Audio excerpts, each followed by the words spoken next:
Aquellos militares, aquellos funcionarios en Venezuela que cuando los agarren y les digan, venga acá, pajarito, usted tiene cuentas pendientes, y ellos digan, es que yo solo estaba cumpliendo órdenes, ¿se pueden salvar o no? Todos tenemos que partir de que todos fuimos culpables de lo que sucedió.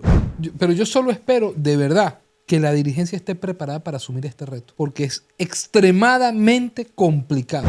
Tengo que cerrar con esta pregunta y necesito que me la respondas de corazón. ¿Tú crees que vamos por buen camino? Wow, me has hecho una pregunta difícil y yo soy un tipo honesto, o trato de ser honesto, ¿no? Eso es lo que queremos acá.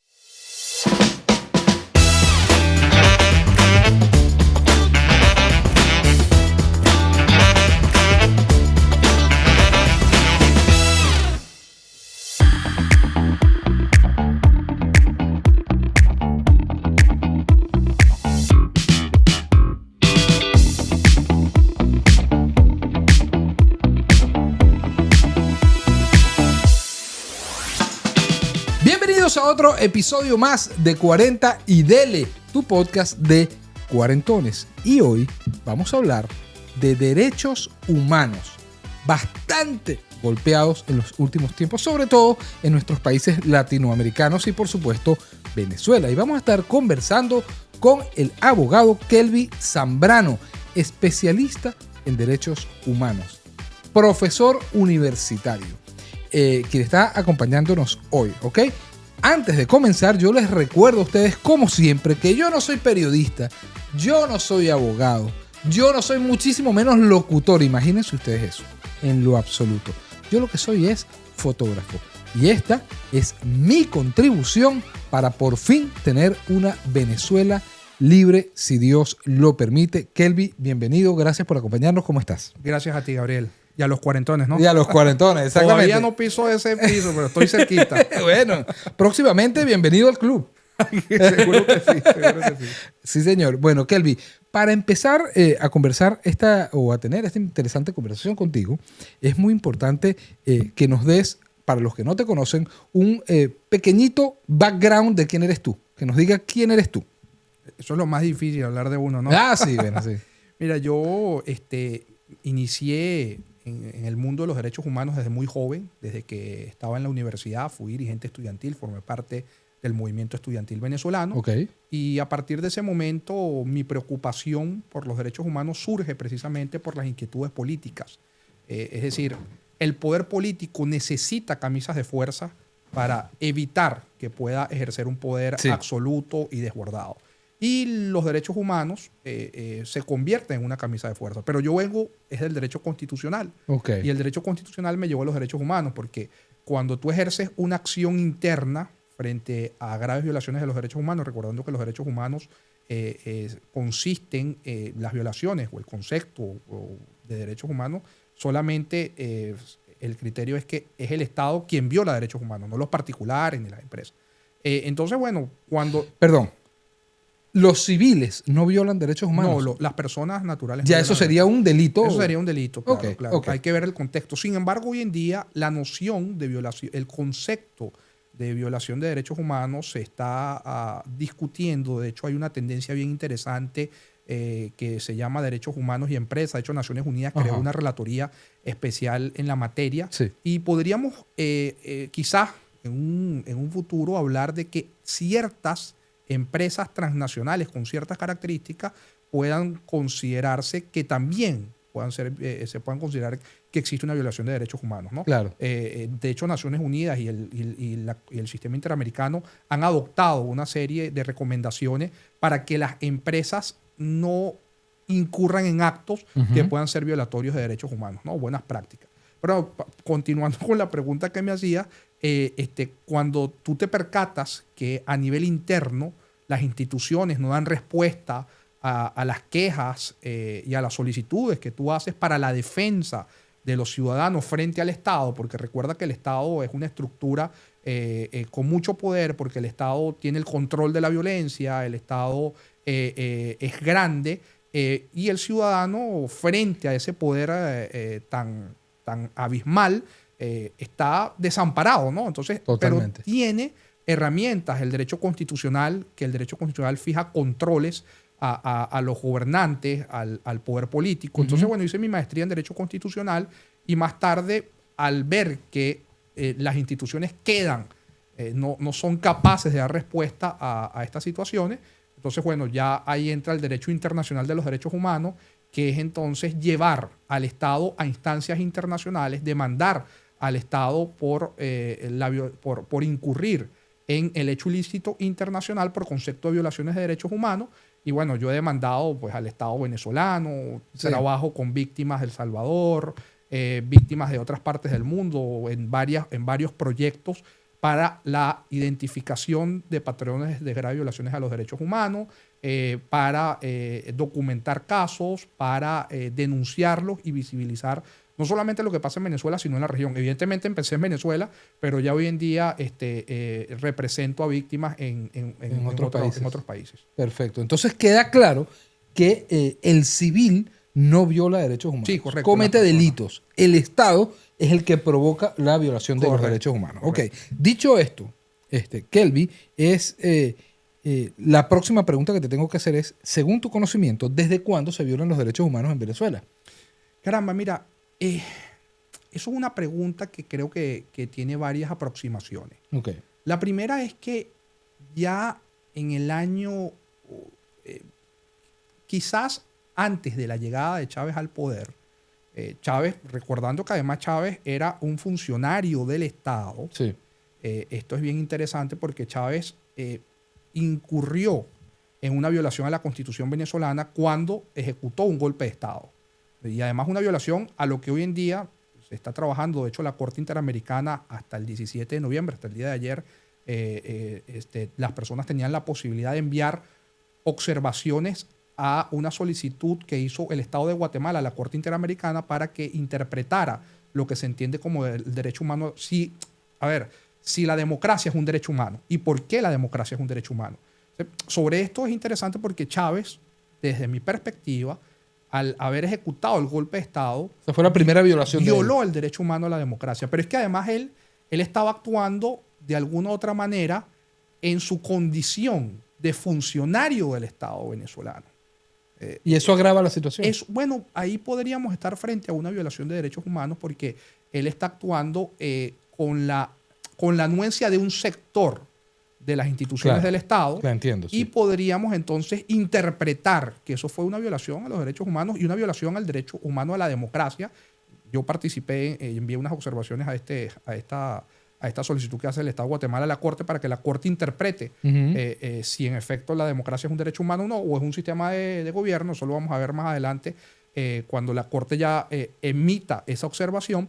Pero yo creo que Chávez, en efecto, es un violador de derechos humanos, ¿no? Ahora, aquí vienen muchas personas irán a cuestionarlo, ¿no? Porque se tendría que analizar, bueno, pero es que él no actuó con la anuencia del poder político que gobernaba en ese momento, ¿cierto? Actuó en contra. Sí, pero un sector del Estado actuó con él. Exactamente. Y además también, esto es muy importante, el concepto de violación no solamente implica que sea el Estado que por acción u omisión, fíjate, por acción u omisión, o sea, el Estado viola derechos humanos porque de manera premeditada ha ejecutado una serie de acciones en contra de los ciudadanos o no. en contra de un ciudadano o no. O es decir, no ha actuado. No ha actuado con debida diligencia. Por ejemplo, quizás una persona que es víctima de detención arbitraria por un policía y entonces tú presentas un amparo constitucional o presentas una denuncia en la Defensoría, presentas una denuncia en Fiscalía por conceptos de privación ilegítima de la libertad y las instituciones no hacen nada. La desestiman. O no hacen nada simplemente. Eso es una violación de derechos humanos. Ahí podríamos hablar de que, en efecto, si se cumplen con las características de una detención arbitraria de acuerdo a nuestra Constitución e incluso de acuerdo a los criterios del Grupo de Trabajo sobre detenciones arbitrarias, entonces el hecho de que estas instituciones no hayan actuado diligentemente, el Estado incurrió en una violación, en este caso por omisión, por no haber dado respuesta y garantizarle a esta persona el derecho a la libertad personal, ¿no? ¿Conoces el número exacto de presos políticos en Venezuela? Ayer me hacían esa pregunta, y aquí hay que ser bastante responsable, porque yo soy crítico de algunas organizaciones no gubernamentales que desde hace muchos años han trabajado, bueno, es que estamos certificando la lista de presos políticos. Caramba. Eso, Perdón, primero vamos a definir un preso político. Yo, civil cualquiera, fotógrafo, puedo ser un preso político por personas diferentes. No tengo que militar en un partido político. No. Es que no se trata de tu militancia. Sí. Se trata de que por tus ideas tú seas víctima de persecución. Hay que dejar claro eso. Sí, claro. Y que además las expreses por cualquier medio, ¿no? Hay personas que por expresar su descontento en grupos de WhatsApp han sido sentenciadas a 30 años le metieron. Entonces, mira, unas organizaciones dicen que son 800, otras han dicho que son 1000. Nosotros, desde nuestra organización, yo soy director de la Coalición por los Derechos Humanos y la Democracia, consideramos que la cifra puede estar en el orden de más de 1000, incluso podemos estar llegando a 2000. ¿Por qué? Y aquí voy con esto. Cada organización ha establecido unos criterios para identificar cuando una persona es considerada un preso político. Nosotros tenemos 4 bien claros.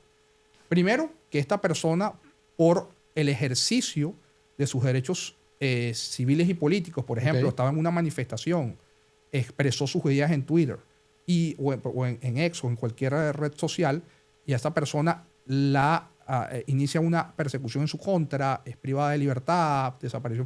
Esa persona es un preso político porque fue perseguido por sus ideas. Pero hay casos bien interesantes, que es el segundo criterio. Hay personas que a lo mejor son detenidas simplemente porque el exceso de arbitrariedad que existe hoy en día en Venezuela, el policía lo detiene, no quiso. Bueno, no me quisiste dar $100, $50 entonces yo te voy a presentar ante fiscalía. Entonces lo presentan en fiscalía, le construyen un expediente.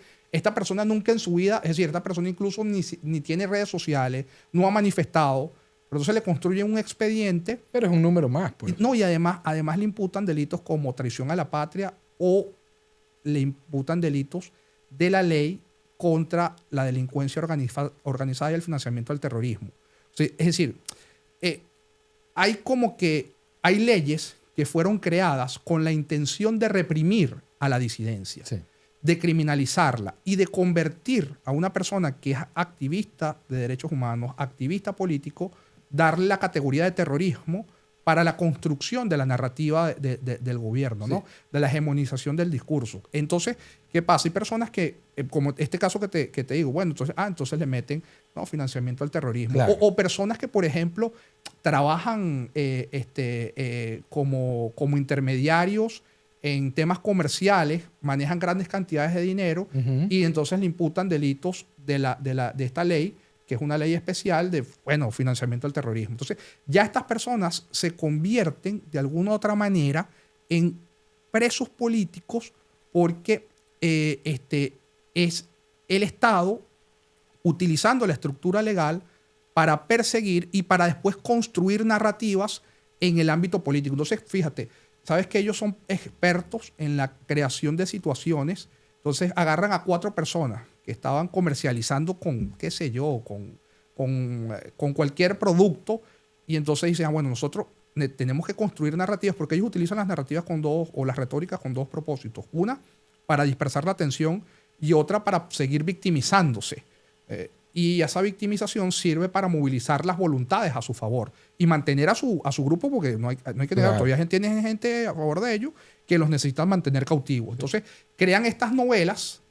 Y ya cuando tú ves a un Diosdado Cabello que agarra 4 ciudadanos que nunca han estado en política, entonces los presenta ante la opinión pública como enemigos de la economía, ya entonces ahí ya eso se convierte en un caso político. Sí, pero fíjate una cosa, y es un tema muy importante que me parece más importante todavía aclararlo, y es el siguiente. Esas leyes antiterroristas, esas leyes en contra del Estado, en contra del país, en contra del gobierno, existen en todos lados. Ciertamente. Yo quiero que tú le expliques a la gente por qué en Venezuela abusan de esa ley, porque hay un exceso de autoridad con esas leyes. Sí. Lo primero es, a mí me agrada mucho una autora, de hecho es mi autora preferida, Hannah Arendt. En su obra Orígenes del Totalitarismo, describe que una de las características de los estados totalitarios es el uso del derecho, el uso y el abuso del derecho. utilizar el derecho con la intención de manipular la legalidad. Llevar al campo normativo situaciones que son contrarias a la dignidad humana. Un ejemplo, la ley en la Alemania nazi de la sangre y el honor alemán que prohibía el matrimonio entre judíos o un alemán y un judío. Eso es algo que es contrario a la dignidad humana. Porque Totalmente. tú no puedes prohibir que las personas de manera voluntaria quieran contraer nupcias. Entonces, esta ley, convertir hechos que son contrarios a la dignidad humana, darle carácter normativo y de legalidad. Y de hecho, fíjate el ejemplo que utilizaban los generales en Auschwitz. Es que yo estaba cumpliendo la ley. Para Y esa fue la excusa. Sí, esa fue la excusa. Esa fue la excusa, claro. Gracias a todo esto es que entonces, de hecho, surgen los derechos humanos. Es decir, bueno, el que esté en la ley no significa que sea correcto. Ajá. Entonces, ahí hay una línea muy delgada. Entonces, el Estado venezolano o los que controlan hoy el poder en Venezuela han creado todo un aparataje legal, toda una estructura legal para darle visos de legalidad a acciones que son contrarias a la dignidad humana. Porque si tú sometes las leyes, hay algo en teoría general del derecho que se llama que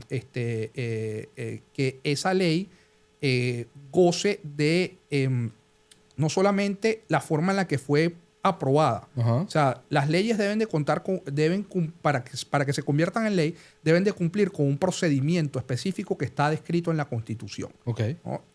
Si esa ley, que por ejemplo vimos la ley contra el odio, esa fue una ley que no fue promulgada en el seno de la Asamblea, que no fue discutida en el seno de la Asamblea Nacional, porque el artículo 200 o 202 de la Constitución es muy claro. Cuando un instrumento se convierte en ley, ¿no? Es decir, tiene que cumplir con 2 discusiones, tiene que ser sometida a una discusión rigurosa dentro del Parlamento. Y esta ley fue discutida en la Asamblea Nacional Constituyente. Las Asambleas Nacionales Constituyentes no tienen la facultad de crear leyes, sino discutir una constitución para crear un nuevo texto constitucional. Entonces, esta ley primero no goza de incumple con este procedimiento, pero además el fondo de esta ley es contraria a toda lo que se llama, o que conoce el derecho constitucional de los derechos humanos o el derecho internacional de los derechos humanos. Principios que son fundamentales. Por ejemplo, a ti no te pueden condenar por tu forma de pensar. Esta ley es una ley que debe, en teoría, un Estado de Derecho, una persona, un ciudadano, tú o yo, vamos al Tribunal Supremo de Justicia, solicitamos un recurso, introducimos un recurso de nulidad contra esta ley, y el Tribunal Supremo de Justicia debería de desaplicar esa ley. ¿Por qué? Porque no se cumplió con el procedimiento para que se convirtiera en ley, y además el fondo de lo que está tocando es contrario a la propia Constitución y a las propias normativas y convenios internacionales. Sí. Y entonces aquí todas estas leyes son leyes que son contrarias al espíritu constitucional y a los tratados internacionales. Pero se creó esto porque lo que quieren ellos crear es en la gente, en el imaginario, no es que si está en la ley es correcto. Exactamente. ¿no? Es lo que llamas ganar en la manipulación de la legalidad.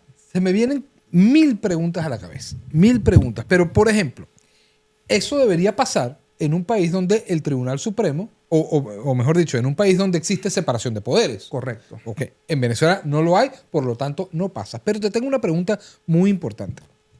Cuando todo esto pase, porque va a pasar, y pueden tener la certeza de que va a pasar, no lo digo yo, miren todo a su alrededor.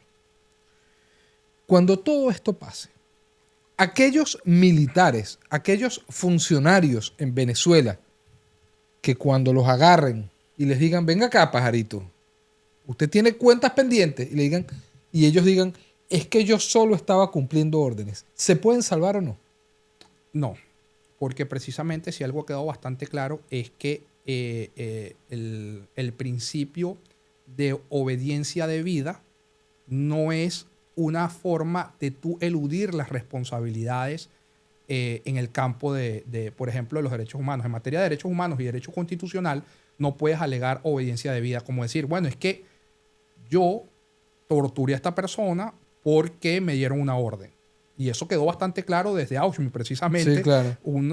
Esto forma parte de lo que se llama el jus cogens, que es un principio del derecho internacional de los derechos humanos, que es un principio al cual no puede renunciar ningún, o sea, ningún Estado puede alegar no, que no lo va a cumplir, aunque no esté en un pacto internacional. Esto es algo que está bien solidificado y que ninguna persona puede alegar eso. O sea, y van a ser procesados eventualmente por lo que habrán hecho, ¿no? Ese notario público, ese registrador, ese juez que cumplió órdenes torcidas, no se va a salvar. Claro, pero ahí hay que verlo con pinza. Depende de qué de cuál es el caso, ¿no? Porque si fue una persona, un notario, colocaste este ejemplo, que en el marco, qué sé yo, de que alguien le pagó para que prohibiera, porque tengo casos de clientes a los que se les prohibía que pudiesen comprar o vender, por ejemplo, ¿no? Sin que existiese una orden de un tribunal, eso es considerado de acuerdo a nuestra legislación, pues como corrupción. Sí, un delito. Entonces, los delitos sí prescriben. Okay. Ahora, si tú le das a esto un tratamiento de violaciones del derecho humano a la propiedad, que la propiedad es un derecho humano, por ahí quizás podrías tener algo. A ver, lo que pasa es que esto va a depender mucho de algo que se llama justicia transicional. La justicia transicional son los esquemas que se implementan en estados que han salido de crisis políticas o de violencia y que el derecho normal, el derecho que fue creado, es insuficiente no sabía que existía, para dar respuesta a este tipo de situaciones. Okay. Entonces se tendría que pensar, crear grupos de expertos en materia de derecho, que Venezuela tiene muchísimos, el profesor Ayala Corado, el profesor José María Casal, que han escrito sobre este tema, sobre el tema de justicia transicional, okay, y han tenido quizás una aproximación de cómo deben ser los esquemas de justicia transicional, sentarse para ver cómo van a ser los procesos para enjuiciar a los violadores de derechos humanos, porque la justicia transicional tiene cuatro principios. Sanción a los responsables de las violaciones de derechos humanos. Búsqueda de la verdad, es decir, que se sepa la verdad, que se investiguen los hechos. Reparación de las víctimas, esto es muy importante, cómo se va a reparar a las personas que fueron víctimas de estas violaciones, y principios de no repetición. Es decir, que se creen mecanismos para que la situación que dio origen a estas violaciones no se repita dentro de unos 15, 20, 40 o 50 años. Pero entonces esa justicia transicional va a ser el próximo paso después de. Debería, sí. Debería ser. Sí, claro, ¿sí? Claro, es así. Pasó todo lo que pasó, viene la justicia transicional. Claro. ¿Okay? Bueno, que se conozca primero la verdad, que se investiguen los hechos. Que es un paso importantísimo. Pero hay muchas personas que tienen temor y no han dicho, y hasta el día de hoy fueron víctimas de violaciones de derechos humanos y no han denunciado ni ante instancias nacionales, ni han reportado los casos ante organizaciones porque no creen en la justicia, además. Claro, pero por miedo también, porque recuerda, de hecho nosotros presentamos un informe en julio del año pasado ante el secretario Luis Almagro, donde documentamos casos de persecución a los familiares de los privados de libertad por motivos políticos. Es decir, no solamente persiguen a la familia, a los abogados y a todo aquel que trate de ejercer los recursos internos. Entonces ahí documentamos casos de familiares que habían sido perseguidos, que era una práctica de la Alemania nazi, que era la responsabilidad familiar. O sea, si tu hijo, si tu esposo o algún miembro de tu familia atentaba contra los principios de la Alemania nazi, o en este caso, como un juez militar en una audiencia me dijo, es que su defendido violó los principios de la revolución. Tú quedas, o sea, pero claro, la revolución, o sea, ¿cómo proteges tú la revolución? O sea, está por encima de la ley. Exacto. Claro, yo ahí hice una defensa sobre la base de que la revolución no es un bien jurídico a proteger. Sí. Entonces, bueno, pero lo que te quiero decir es que con este punto es precisamente que estas situaciones, estas situaciones de violaciones de derechos humanos, este tipo de cosas se van a tener que investigar, ¿no? Claro. Cómo se va a procesar eso, bajo qué criterios se van a iniciar los enjuiciamientos, los casos, sí, o sea, cómo van a ser los mecanismos de reparación, porque no solamente se habla de reparaciones económicas, sino también reparaciones simbólicas, reparaciones de que, por ejemplo, las víctimas se creen museos de la verdad, museos para rendir memoria de lo que pasó, la indemnización psicológica. ¿Tú crees que eso sea posible en Venezuela? ¿Qué? Indemnizar a las víctimas. Sí, claro que sí. Claro que sí es posible. Sí, bueno, en el mundo precisamente la Corte Interamericana ha emitido sentencias de indemnización a las víctimas y hay casos en los que los estados han pagado. Se han dado... Bueno, el caso del amparo en Venezuela, las víctimas del amparo, hay unas a las que no les han pagado, pero sí el estado pagó en su... Creo que Chávez hizo, de hecho, incluso unos pagos a las víctimas del amparo, sí. 4 bolívares. No sabría decirte porque eso depende y tendríamos que leer la sentencia, pero las sentencias de la Corte Interamericana establecen un monto de cuánto se le deben pagar a las víctimas. Ok. Vamos a hablar ahora presos políticos. Yo creo, viendo las cosas como están en este momento, obviamente el preso político es una víctima del que piensa distinto. Perdón, es una víctima por pensar distinto, quise decir.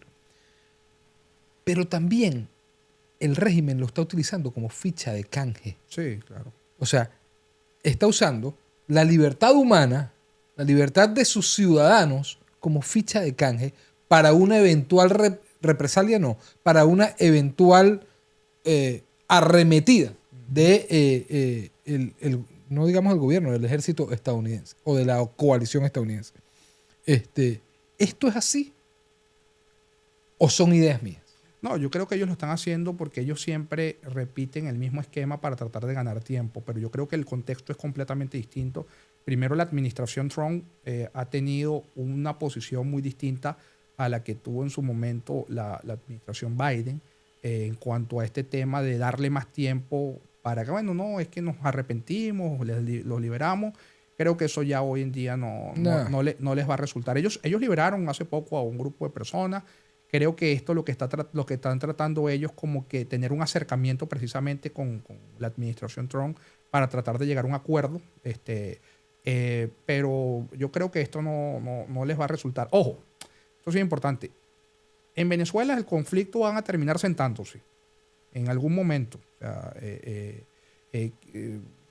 pase una acción militar o no suceda una acción militar, van a terminar en una mesa de negociación. Así terminan todos los conflictos en el mundo. Cuando te refieres a que van a terminar sentándose, ¿a qué partes te refieres? Bueno, ¿oposición y el régimen o...? No, con un actor... Estados Unidos con un actor internacional, y régimen. Sí, yo creo que va a haber un actor internacional en esa mesa de diálogo, en esa mesa de negociación. Lo que sucede es que, a ver, el problema... Lo que pasa es que precisamente, fíjate, el chavismo, que ha sido muy inteligente, es decir, quien crea que los tipos son estúpidos, es está partiendo de una premisa falsa. Sí. Ellos han creado en el imaginario colectivo que los mecanismos de salida democrática no son efectivos. Fíjate que ellos generaron la duda en el diálogo. La gente odia el diálogo. Generaron la duda no, o sea, generaron las condiciones para que el diálogo no fuese efectivo, ganar tiempo ellos, la oposición por una mala estrategia no pudo tener éxito ahí y entonces la gente no cree en el diálogo, odia el diálogo en Venezuela. La gente odia las elecciones, o sea, odia los mecanismos de salida democrática y odiar los mecanismos de salida democrática es odiar a la democracia en sí. Sí. Y yo entiendo, y es entendible, pues es normal, cualquiera en su sano juicio no va a querer. Sí, claro. Pero el problema está en que eso se mantenga en el tiempo y entonces las personas comiencen a creer que todas las soluciones en Venezuela van a ser a través de la fuerza. Y eso tiene un efecto, evidentemente, que va a tener un efecto negativo en los derechos humanos, pero lo que más me preocupa es que va a tener un efecto negativo en el desenvolvimiento político.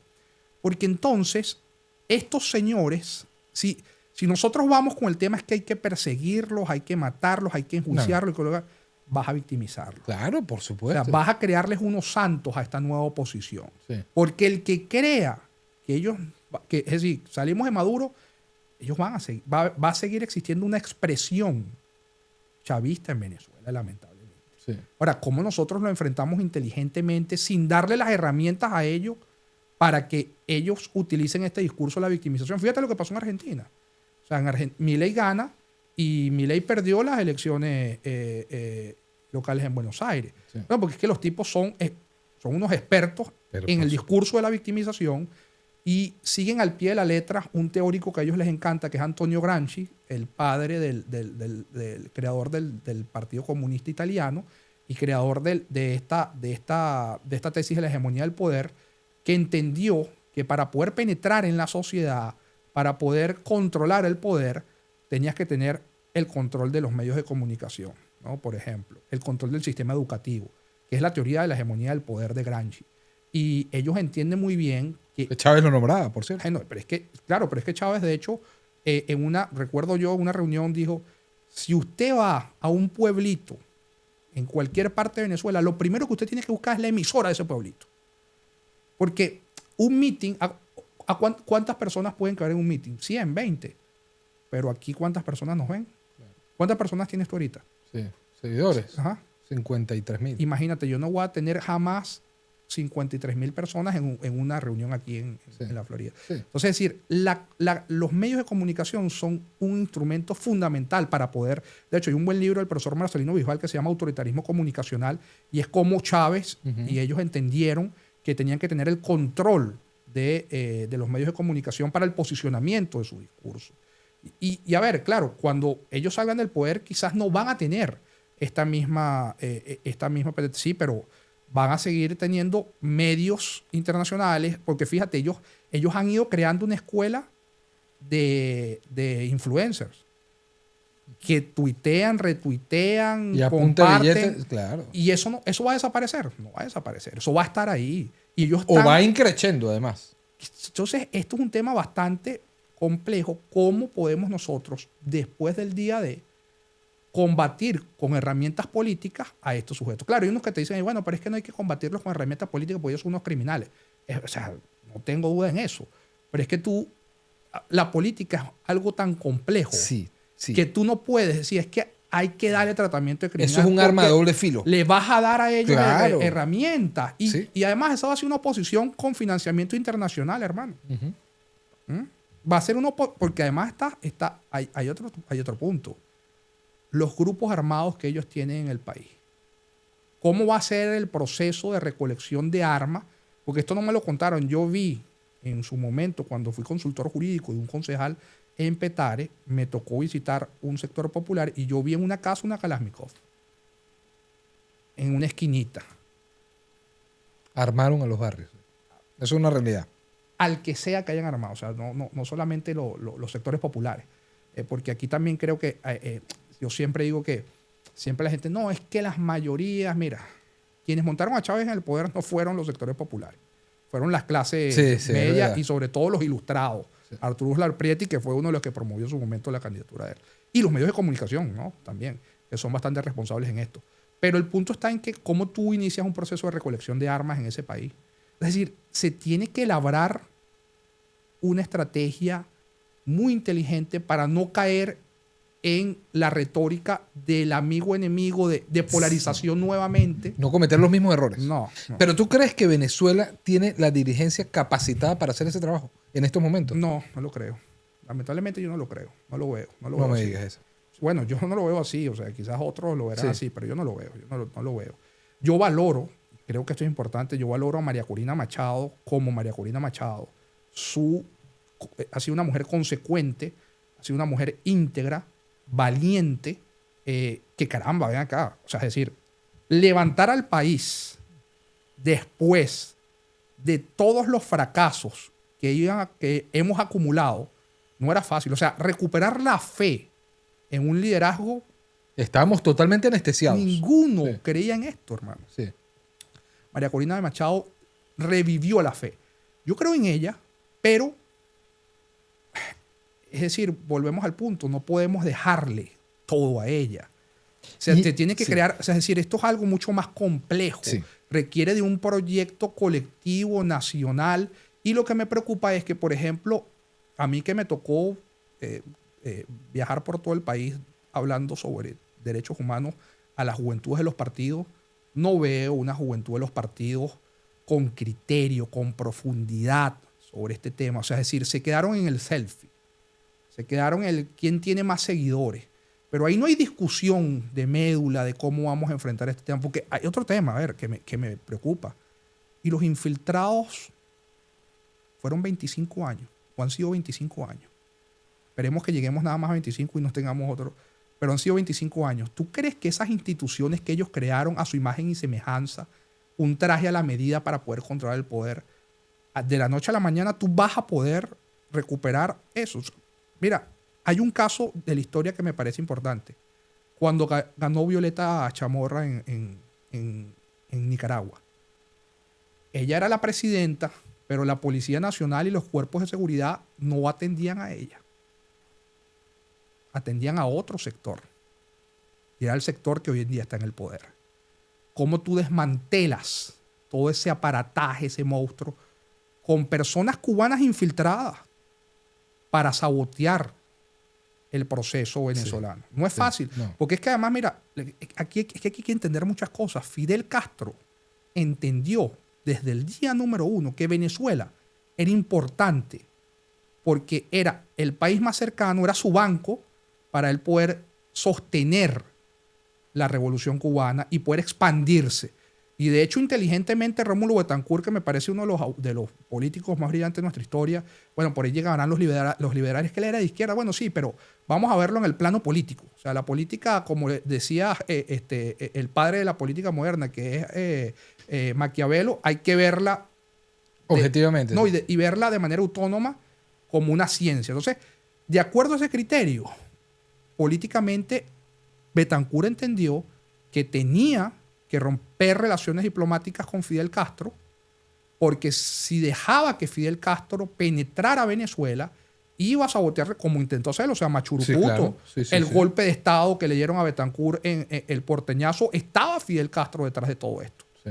Además, comprobado. Sí. Y aparte de eso, bueno, de hecho, Betancourt fue el que crea que es una tesis, que es la tesis que se ha utilizado con Venezuela, que es la de el no reconocimiento de gobiernos que no son democráticos, que es la doctrina Betancourt en el derecho internacional. Entonces, esto fue algo que en su momento fue importante. Entonces, lo que quiero decir es que los Castros van a seguir incidiendo en que al salir de esta gente del poder, sabotear al nuevo gobierno, crear conflictos. Por eso es que la salida de Venezuela, yo lo he dicho, si nosotros salimos del chavismo en Venezuela, pero no salimos del castrismo en Cuba y no erradicamos a este señor en Nicaragua, hermano, a la vuelta de un par de años podríamos volver. Bueno, ahí está Bolsonaro, por ejemplo. Sí. El caso Bolsonaro y el caso de Lula en Brasil. En Brasil, que por cierto, te aprovecho, venía de una conversación con unos activistas brasileños y me dicen que en Brasil tienen un registro de 2.000 presos políticos. Más que en Venezuela. Sí, parece. O sea, registrados más que en Venezuela. Registrados, sí. Probablemente. Y esto forma parte, ¿sabes? Me estaban hablando de casos que es lo mismo que pasa en Venezuela. Y tú dices, ¿y por qué hay similitudes? ¿Tú crees que eso es...? Eso no es azar. Eso es algo pensado, estructurado desde el Foro de Sao Paulo. Pero por supuesto que sí. ¿Y quién forma parte? Uno de los principales promotores del Foro de Sao Paulo, ¿quién es? Estos señores. Y la última reunión del Foro de Sao Paulo fue en Caracas. Exactamente. Sí. Entonces, a ver, esto es algo hemisférico, internacional, que se tiene que ver no de manera minúscula y de manera local, sino que esto es un movimiento internacional que hay que atacarlo internacionalmente para debilitar, o sea, es decir, debilitarlo a lo interno y debilitarlo a lo internacional, porque si dejas una sola, vas a complicar. Claro. En Venezuela hay cárceles clandestinas. Sí. De hecho hay informes en los que se han presentado, incluso la investigación por la cual me aperturaron a mí la investigación en fiscalía fue porque nosotros denunciamos y documentamos morgues clandestinas. Medicaturas forenses clandestinas. A los presos políticos, cuando iban a la medicatura del 6CPC, los médicos que hacían el informe médico no querían como, bueno, es que no puedo, o sea, si usted no me deja hacer el informe en mis términos, yo no le voy a hacer nada. Claro, por supuesto. Entonces tuvieron que buscarse unas medicaturas forenses clandestinas. Eso fue algo que nosotros documentamos a través de los testimonios de las víctimas, que los llevaban a sitios clandestinos y ahí elaboraban el informe y con eso era que lo presentaban ante los tribunales. Y así como existen este tipo de estructuras, existen también centros de tortura clandestinos. ¿Conoces alguno? Mira, sí, Ubicación. hay unos en Acarigua. Hubieron unos en Acarigua por un tiempo, en la casa porque ¿qué hacían ellos? Había muchos de los empresarios y muchas de las personas bueno, por esta zona no recuerdo cómo se llama, que está antes de llegar a Caracas, ahí también habían unas casas que llaman ellos casas de retiro. Ahí los tenían semanas, días torturándolos y después los llevan a los centros de reclusión. Casas de retiro, ¿le dices? Sí, y en estas casas, o casas de descanso, también le dicen ellos dentro del argot entre ellos, habían registradas, de hecho hay una organización no gubernamental que es el Instituto CASLA, que documentó varias de estas casas clandestinas, ¿no? Más o menos donde podrían estar ubicadas. Y bueno, eran siempre, por lo general, eran casas que estaban a la disposición, ni siquiera a la disposición de un tribunal, porque en Venezuela, cuando un cuerpo de inteligencia, contrainteligencia, llegaba a tu casa, te quitaba tu casa, eso ni siquiera pasaba por un tribunal, no tenías una orden. Y esa casa, ellos se quedaban con esa casa, y entonces esas casas estaban solas y ahí llevaban a estas personas, ¿no? Okay. O sea, que utilizaban la casa de los mismos gente, sí, reclusos, privados de libertad o como lo quieran llamar, para cometer sus delitos, sus crímenes y sus torturas y su cuestión. Y no hay evidencia de esos sitios. Sí, claro. Hay fotos y todo. Sí, porque a mí por ahí de vez en cuando me mandan algunos audios y algunas fotos y una cosa. Sí, hay. Pero de esas cárceles clandestinas no. Claro, es que eso se sabrá cuando salgamos de esto, como ha sucedido en todos los gobiernos autoritarios del continente, que después es que comienzan las víctimas a identificar, a ver. Sí, hace un par de semanas hubo algunas explosiones alrededor del país y mucha gente decía que era que estaban borrando evidencias. ¿Qué es cierto hay en eso? No lo cuestiono, es posible. Es posible, ¿verdad? Por eso es que es importante que las personas acudan a las organizaciones no gubernamentales para la documentación de los testimonios. Lo que estamos haciendo ahorita aquí en la Universidad de Miami, que es el 194 periodo de sesiones de la Comisión Interamericana, donde la Comisión Interamericana otorgó de oficio una audiencia para darle seguimiento a las medidas cautelares otorgadas a 35 presos políticos en Venezuela. Entonces, esto es una audiencia pública, la gente la puede ver por el canal de YouTube de la Comisión Interamericana, o pueden acercarse a la Universidad de Miami y escuchar lo que vamos a hablar los abogados que vamos a estar y los activistas que vamos a estar hablando sobre estas medidas cautelares que se otorgaron después de las elecciones. Sí. A personas que fueron detenidas, fundamentalmente personas de 20 Venezuela, que es como que ahorita el partido donde han fijado la persecución. Bueno, lo que pasó ayer en Chile con el coordinador de este partido en Chile y el Comando Venezuela en Chile, que nosotros desde mi organización, el 1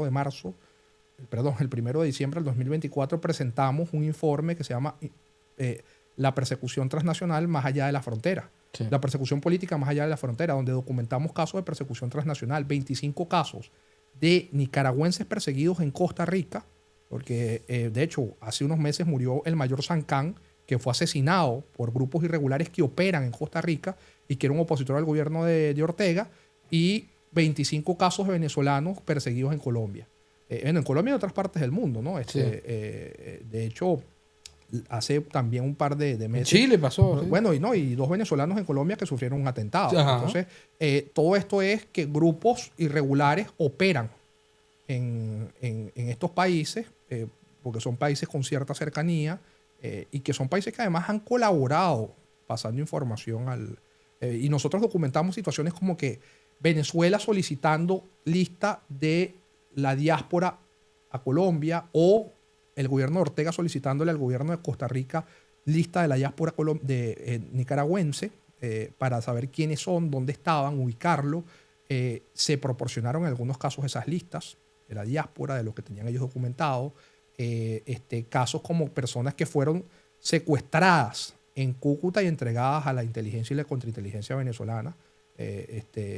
Bueno, esto es algo que los estados, este informe que presentamos en la OEA, frente a los representantes de los estados, frente a los países miembros de la OEA, Recuerdo que el representante del Estado del Costa Rica se comprometió que iban a hacer esfuerzos y fíjate, eso fue el 1 de diciembre del 2024.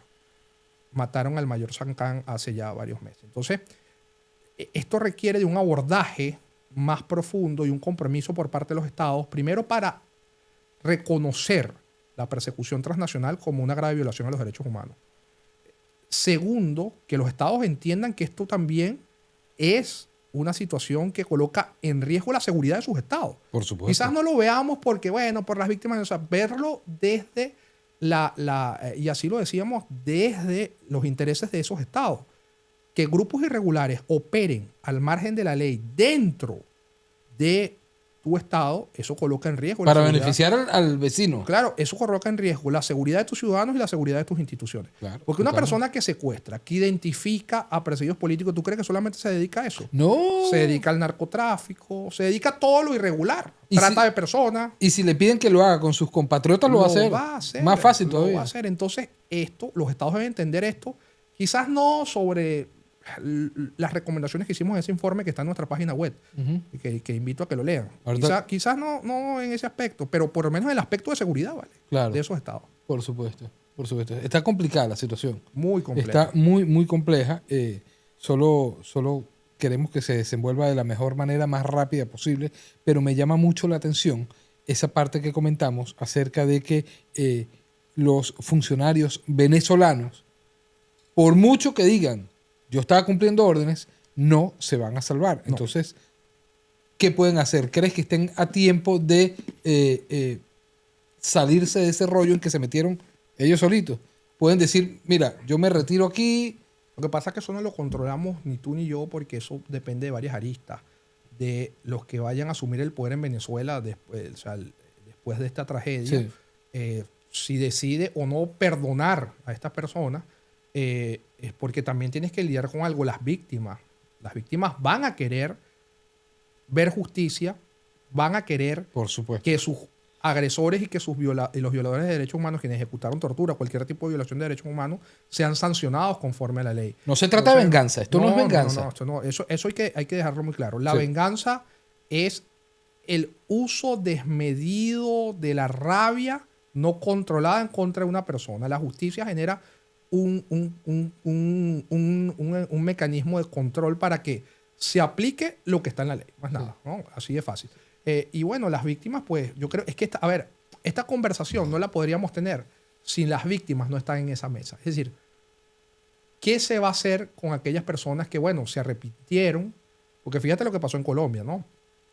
Precisamente con la justicia de paz. Un arrepentimiento de gente de los grupos armados, entregaron las armas, bueno, y volvieron otra vez y siguen cometiendo Tiene que haber castigo. colombiana. Tiene que haber castigo. Y bueno, hay muchos de ellos están hoy en día en el Congreso, o sea, pasaron de la ilegalidad a la legalidad, son representantes en el Congreso colombiano y están promoviendo instrumentos legales que puedan generar impunidad en el Estado colombiano. Sí. Entonces, esto hay que evaluarlo desde qué óptica.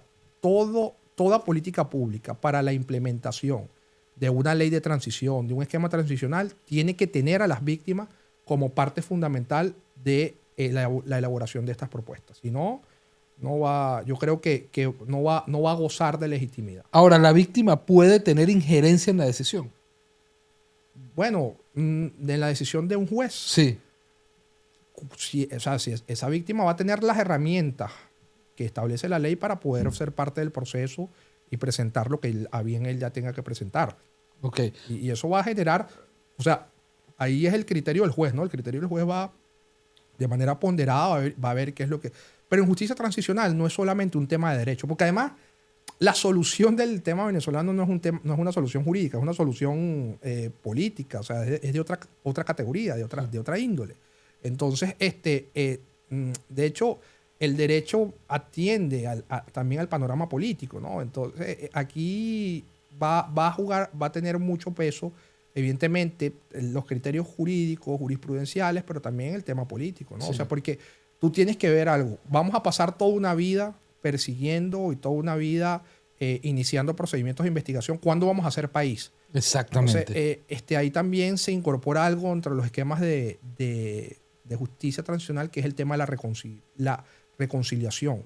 Cómo nosotros nos conciliamos con esa parte de Venezuela que, bueno, que seguirá siendo chavista, pues. O sea, pues yo no te estoy hablando de reconciliación con un Diosdado y la gente, pues, complicado. Y tú no puedes tampoco imponer la reconciliación. Eso tiene que ser un proceso que se debe ir dando en el tiempo. Y que las dos partes tienen que estar de acuerdo. Pero tiene que haber una reconciliación, sí o no, con la señora Antonia, que es chavista. Pues no. O sea, Claro. ¿Cómo se hace eso? O sea, eso es complejo. O sea, yo no estoy de acuerdo con algunas personas que dicen, no, es que hay que matar a las viejas del clan. No. Pero es que ahí tiene un gran trabajo el próximo líder que esté a la El cabeza. próximo líder, y a mí me gusta mucho un concepto de Hannah Arendt que se llama la metaculpa. Ella le escribe una carta a su tutor de tesis. Hannah Arendt de verdad es una mujer sorprendente. El tutor de tesis fue el tutor de tesis de su obra que se llama El concepto de amor en San Agustín. Y ella le escribe al tutor de tesis que para la reconstrucción de la nueva Alemania, todos tenemos que partir de que todos fuimos culpables de lo que sucedió. Porque, ¿qué sucede? Si yo llego con la lógica de que no, bueno, yo no soy culpable de nada. Porque nunca voté. Por ejemplo, porque yo no soy culpable de nada porque yo además he denunciado y tal. Ujú. Sigo en la diáspora denunciando. Y entonces yo voy a sentirme superior a aquel que no hizo nada y lo voy a condenar. Pero entonces yo también debo partir del hecho de que yo tengo culpa de lo que sucedió para que todos estemos en el mismo nivel y poder reconstruir el país. Porque si empezamos con esas diatribas, eso va a generar un conflicto innecesario. Vamos a caer en lo mismo. Sí. Como dices tú, en unos años vamos a caer en el mismo Mira, jueguito. la gente no se ha percatado que la llegada del chavismo al poder y de un sector importante del chavismo fue una respuesta a la ausencia de políticas públicas de la democracia para reconciliarse con una parte del país que, bueno, muchos dirán, bueno, pero es que el papá de los Rodríguez era un delincuente. Bueno, sí, pero sus hijos no lo ven así, pana. Y, ojo, yo no estoy diciendo que los tipos son unas carmelitas de cara. O sea, esos tipos yo los quiero ver también enjuiciados. Claro. Todos los queremos. Pero es entender algo mucho más profundo. Son los monstruos de la naturaleza humana.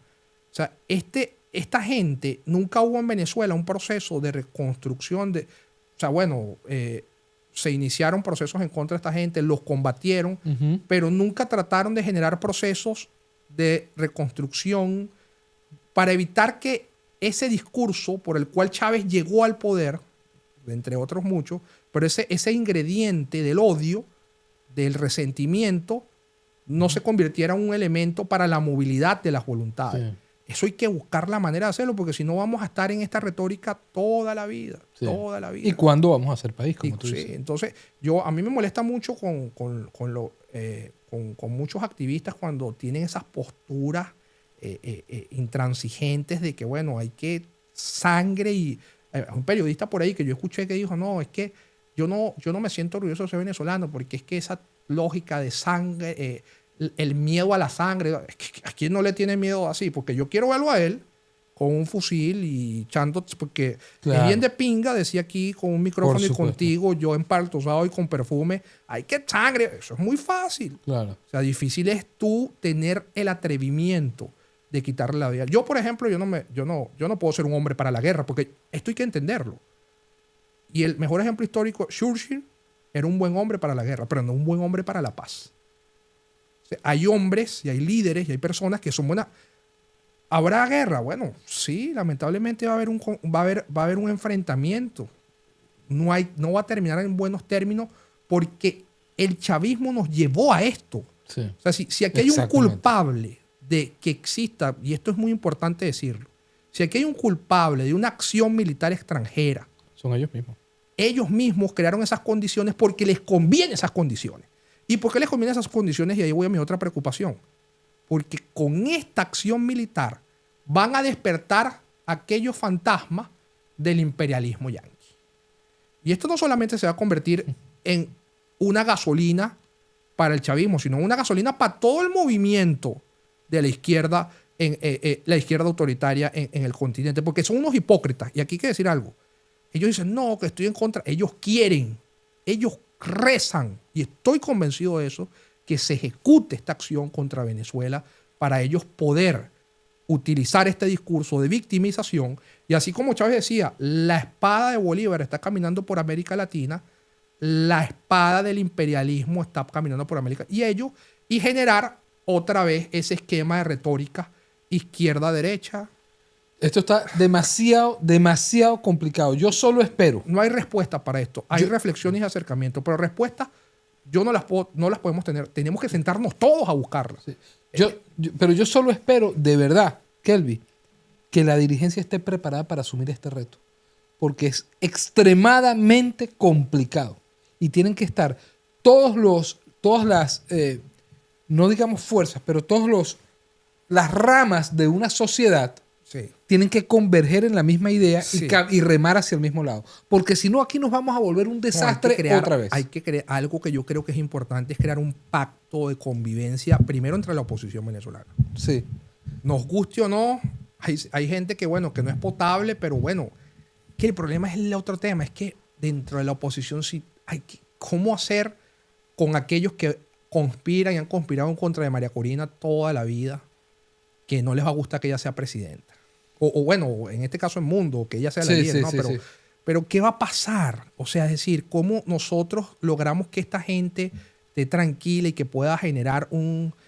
Mira, no va a ser fácil, y ahí es donde me preocupa, porque yo no veo en la dirigencia política de mi país, incluso del mundo, yo creo que el mundo hoy en día está pasando por una gran crisis de liderazgo, estadistas que hablen más allá de las cosas menudas, ¿no? Creo que de los pocos, mira, yo me estoy leyendo ahorita la autobiografía de Angela Merkel, me parece una mujer fantástica, una estadista, ¿no? Esa visión de cómo poder controlar, porque es mentira, vean acá, y disculpas el francés, pero es que los venezolanos tenemos arrechera, ¿vale? Claro, por supuesto. Pero por supuesto que sí.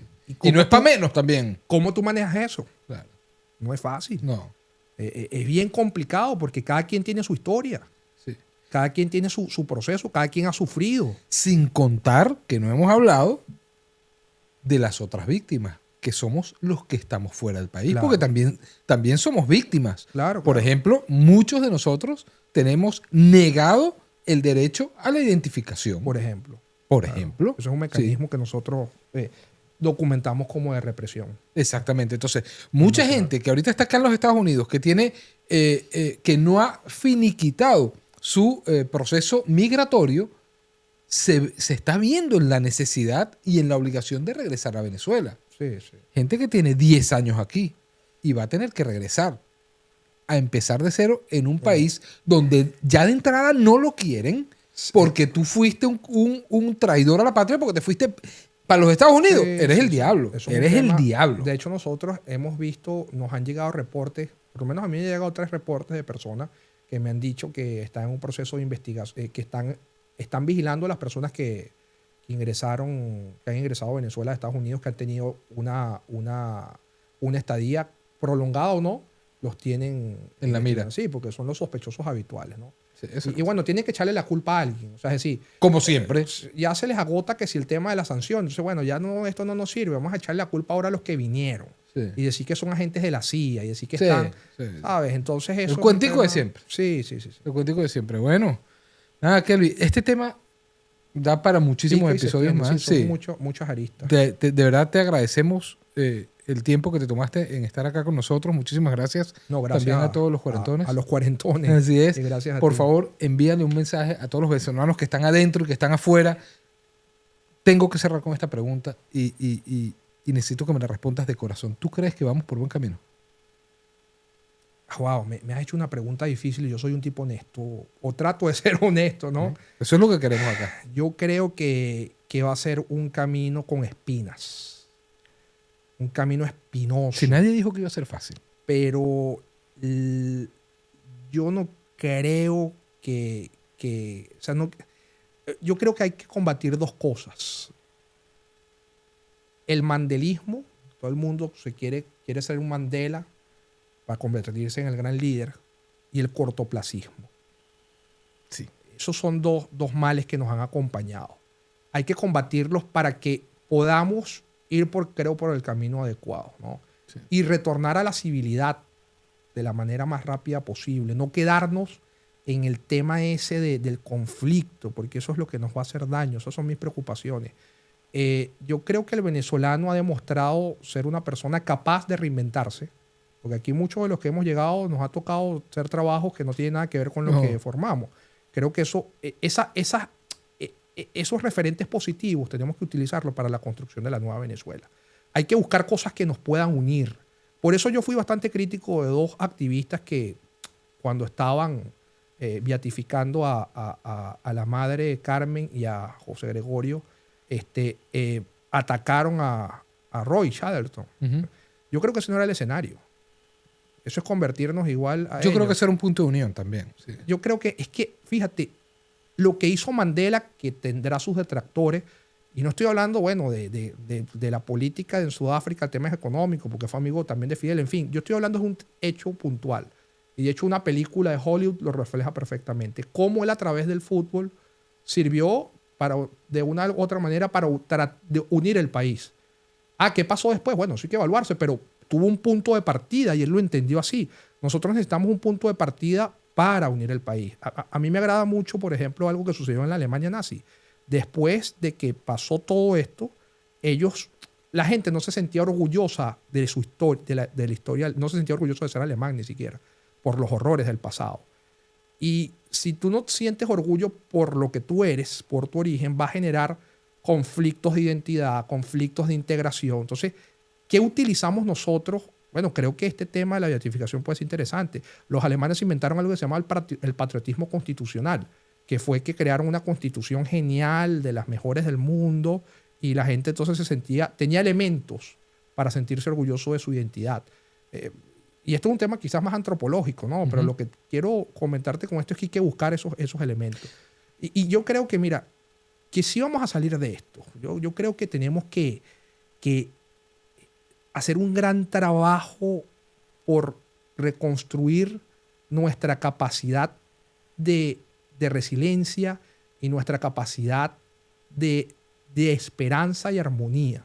O sea, tenemos porque precisamente estos señores lo que pretenden es atacar, dejarte sin elementos para que, bueno, te entregues a ellos o simplemente no hagas nada.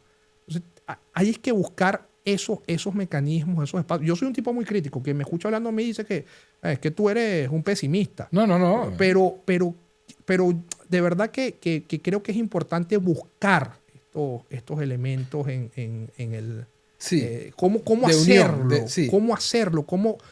A ver, mira, volvemos al punto de María Corina. Yo soy crítico de María Corina y crítico también de su partido. Pero lo que te puedo decir es que hay que reconocer algo. Ningún líder hubiese logrado lo que ella logró en pocos meses. La gente lloraba, ¿vale? Sí. O sea, logró recuperar la fe en algo. Sí, pero fíjate una cosa, ya va porque me quedó haciendo ruido lo de Chatterton en el Vaticano. Tú dices, no es que yo estoy en desacuerdo con los detractores de Chatterton en el Vaticano como lo increparon y tal. Pero es que no olvidemos lo que dijo Chatterton. Pues claro que sí. No olvidemos lo que dijo Chatterton. Y tú dijiste algo muy importante. Tú dijiste algo y es que me dijiste, perdóname el francés, pero los venezolanos tenemos arrechera. Pero fíjate algo, ahí entonces vengo a un punto. Los venezolanos que de alguna otra manera tenemos una responsabilidad porque hacemos vida pública, tenemos que saber controlar esos monstruos. Exactamente. El problema es que yo no puedo, en primer lugar, en un acto de sublevación del orgullo nacional, empañarlo por un tema que no es menudo. Chatterton tiene que, sí, pero va a tener su espacio para hacerlo. Eso era lo que yo quería escuchar. Y lo segundo era que a mí y esto me arrecha mucho, es el show, hermano. Porque aquí también hay que ser crítico. Hay gente que vive del show. Claro, por supuesto. Y hay gente que necesita justificarle al que le pasa dinero este tipo de cosas, ¿no?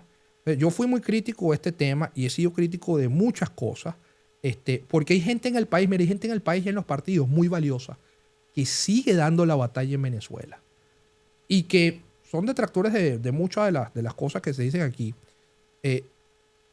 Eso va a ser un punto de desencuentro cuando llegue mucha gente a la diáspora. Ahí hay que hacer algo también. O sea, claro. ¿cómo?